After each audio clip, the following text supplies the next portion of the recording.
The honourable member for Calgary Centre. Thank you, Madam Speaker. It's my honour to rise in this House today to present this private member's bill at second reading, Bill C-262, an act to amend the Income Tax Act, carbon capture, utilization and sequestration. I want to start by acknowledging all the people in the riding I represent, Calgary Centre, who gave me the honour of being the representative in this House of Commons 18 months ago. Many of those Calgarians joined my campaign or lent me their support with the hope that there would be better options for the way in which our country deals with the myriad challenges we face together as a country. Greenhouse gas accumulation and its effect on the world's environment is one of the large and complex issues we need to address as a society and as a world. L'accumulation du gaz à effet de serre et ses effets sur l'environnement mondial sont l'une des questions vastes et complexes que nous devons aborder en tant que société et en tant que la planète. I sought to represent my constituents in this place with the belief that Canadians were not well served by politicians who dwelt on trite slogans, divisive attribution, and who avoided real solutions to these difficult and complex problems. This month, I've heard the gross misrepresentation about my party's position on the necessity of lowering greenhouse gas emissions. And I've heard the cheap, unconstructive and divisive repetitions of this misrepresentation from shallow voices, including in this House, including from members of the Cabinet. Perhaps Canadians need to roundly tell this government that the division they have created and continue to create in this country on this fundamental issue should be curbed. Climate change is an issue not to be addressed in a partisan and divisive fashion. That approach of division, regionally and sectorally, must stop. Les changements climatiques sont une question qui ne doit pas être abordée de façon partisane et conflictuelle. It is not an issue where we can shrug our shoulders and be smug toward the Canadians whose lives and livelihoods that are being ruined as the government chooses an approach selectively to address this matter. Selectively and inadequately. So, at the risk of sounding trite, which I would detest, I speak here today on behalf of 120 colleagues on this side of the House, all of whom are of one mind in our approach to tangibly address the underlying causes of climate change. Canadians have experienced over 5 years of broken environmental policies, long on studies, long on expensive and connected insider consultants, long on virtue signaling, long on extending regulatory timelines, long on pretend solutions, long on the latest expensive, subsidized, faddish non-solution, long on new taxes wrapped in virtue, but short on any results for accomplishing reductions in greenhouse gas emissions. I'm not here now to dwell on the failures. I will question the failed approach. As with this government's record on a multitude of projects, talk is cheap. Sooner or later, we need to see results. 2018 saw Canada emit the highest amount of greenhouse gases since 2007. Now, I won't give any previous government credit for the 9% reduction in GHG emissions in this country between 2007 and 2009, as the economy also shrunk by 7%. As the government of British Columbia has clearly learned, and now so has the government of Canada, a carbon tax has no discernible effect on greenhouse gas emissions, despite notable academic input to the contrary, particularly when the carbon tax is a wealth distribution mechanism and not a true tax on the use of carbon. I would say the same of any reduction that has occurred in 2020-21. I expect numbers reflecting a reduction, but it is not our actions that will have reduced these emissions. It's a pandemic that has shut down our economy. Bill C-262 is not about another speculative approach to greenhouse gas emissions. It is not another unaccountable money pit for taxpayer funds to provide another non-solution to climate change. It is not another mechanism to transfer funds from tax-paying, contributing, employment-generating, sustaining scientific sectors of the Canadian economy.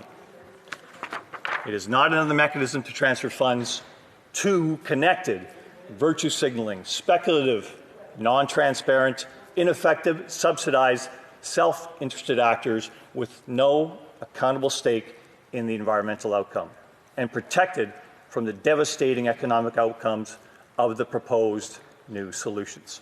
Bill 262 is about a real, tangible approach to addressing the causes of climate change. This bill is about attaining real results in carbon reduction. This bill is about leadership, national leadership, financial policy leadership, environmental leadership.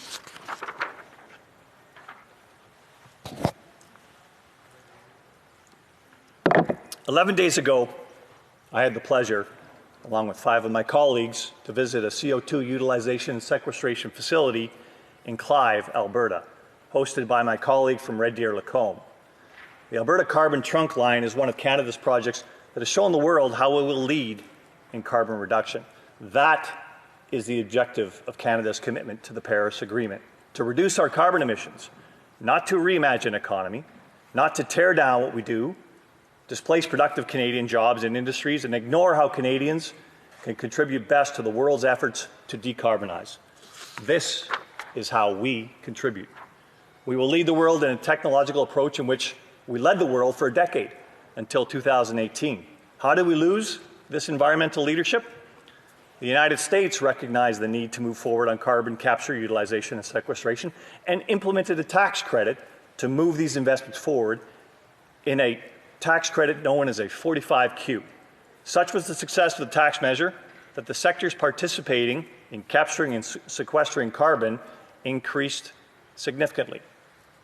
The tax measure effectively allows a sharing of the tax credit associated with the expenditures required for the successful capture, utilization, and sequestration of carbon. Economic modeling shows that for every dollar of tax revenue that the government would forego through this tax credit would see $4 of added economic activity, crucial as Canada looks toward economic recovery post-pandemic. Illustratively, one can see that carbon emitters, industrial entities that contribute to Canada's economy, are not always the same entities that have the ability or the option to utilize and store the carbon, or to transport it to utilization, storage, and verification of permanent sequestration. Yet they are the entities that must attain the equipment to capture the carbon. Captured carbon is not worthwhile unless we utilize it or sequester it effectively. Hence, the ability to split the credit between the various entities. This tax innovation led to entities that had started and advanced in Canada moving to projects in the United States. With one piece of smart legislation, the U.S. effectively led an industry in which Canada had led for a decade to their jurisdiction, all for the objective of reducing carbon emissions and contributing to the world's efforts to decarbonize. And I should point out that the United States has met their Paris targets where Canada has not. Now, I admit there were different starting points between our countries, and much of the U.S. success has been a result of moving away from using thermal coal for its power. Canada needs to step back into the lead and ensure that Canadian entities have the opportunity to retake their leadership in this technology and to contribute to the world's decarbonization efforts with Canadian leadership. The International Energy Agency recognizes carbon capture, utilization, and storage as the third most important measure in the world's attaining its Paris Agreement targets. I will also note that the legislation and approach embodied in this bill aligns with the U.S. in an era when Canada's approach to climate change needs to be in lockstep with our trade partners. Or it will lead to the concept of carbon leakage, which of course means no reduction in carbon, but a clear reduction in Canadian jobs. This reality should be at the forefront of our concern. Madam Speaker, I will close by telling this House that this legislation is over 2 years late. Losing 2 years of economic and environmental leadership to our major trading partner means that we have been asleep at the wheel on actually advancing climate solutions and leading the world as we once did. The economic benefits are clear, the environmental benefits are proven and clear. Les avantages économiques sont évidents, les avantages environnementaux sont prouvés et clairs. The leadership needs to be clear. Let's wait no longer. Thank you. Questions and comments? Questions et commentaires? The honourable member for South Okanagan, West Kootenay. Well, thank you, Madam Speaker, and I'd like to thank the member from Calgary Centre for his speech and presenting this bill. I just wondered if he could comment on the fact that his bill makes no differentiation, as far as I can tell, between the amount of tax credits that a company would receive if they just simply stored the carbon dioxide underground, as it should be done, versus that of using it for enhanced oil recovery. In the United States, those 45Q credits are different. You get more credit if you do the good thing, the right thing, and just simply store the carbon dioxide underground rather than using it for enhanced oil recovery, which all the data show would actually create more carbon in the atmosphere through the burning of that extra oil pumped than if we had just left it there. So I'm just wondering if he can comment on why there is no differentiation in those credits. Our member for Calgary Centre. I thank my colleague from South Okanagan for the astute question. Yes, the United States has a difference in the way its application towards the 45Q tax credit when it's utilized in actual enhanced oil recovery. Far be it, the data actually shows that the reduction from wells to wheels, as we call it, the full life cycle of oil, of CO2, actually reduces by between 57 and 100%, depending on the way the sequestration happens.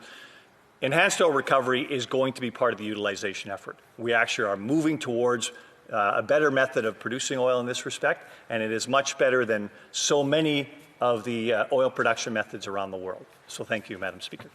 Questions and comments? The honourable member for Cloverdale, Langley City. Yes, thank you, Madam Speaker. It was a very exciting presentation that my colleague gave. I have to say, for me as a farmer, I know how important it is to produce without causing harm. So, and also how important it is to be good stewards of our precious planet that we're living on. It's of paramount importance. New Canadian technologies that help reduce our impact on the environment is super exciting. So can my colleague share with us new innovations that Canadians are bringing to the table? The honourable member for Calgary Centre. I thank my colleague very much for the question. And yes, there are all kinds of new technologies Canadians are bringing to the table. Carbon capture, which we're talking about here today, was actually something that originated in Alberta and Saskatchewan because we have the reservoirs that are available for it. So really, really ideal for us to actually lead in this respect. Companies are coming from around the world because they want zero emission type of infrastructure, and the ability to put that underground permits that to happen. So as much as virtue signaling can happen, it happens really, really well where we capture this carbon in Canada, in the reservoirs where we already produce from, and store them effectively. So everything, so many of our industrial processes that we advance in Canada have an emission footprint. And now we have the ability to actually take that emission footprint, whether it's from concrete, whether it's from steel, whether it's from fertilizer, and make it move underground. And all these will contribute, of course, to our ability to move forward environmentally. I'll also talk about Carbonera, which is in my colleague's home province, where they've actually started a process actually of taking carbon from the air. So these are great advancements in technology as a result of how we used to lead in Canada and how we're hoping to get that leadership back. Thank you very much. On a le temps pour une brève question. A brief question.